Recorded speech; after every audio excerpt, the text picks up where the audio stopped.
A day after Canada's Liberals won again, Alberta's government has introduced a bill that would make it easier to start a referendum, including one on separating from Canada. We were going to introduce it regardless of what the outcome of the election was. It just so happens that this is the timing now that we're back from a week from constituency break.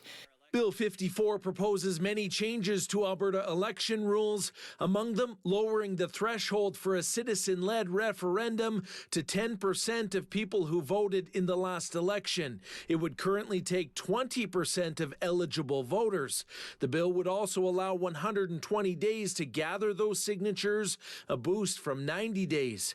The Premier wanted the Conservatives to win, but says she's still not a separatist. I believe in Alberta's sovereignty within a united Canada.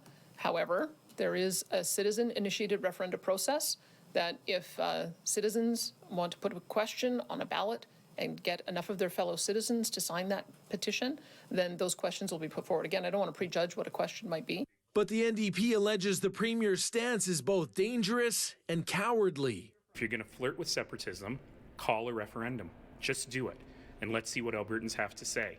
And by the way, Premier, when you lose that referendum, please leave public life forever.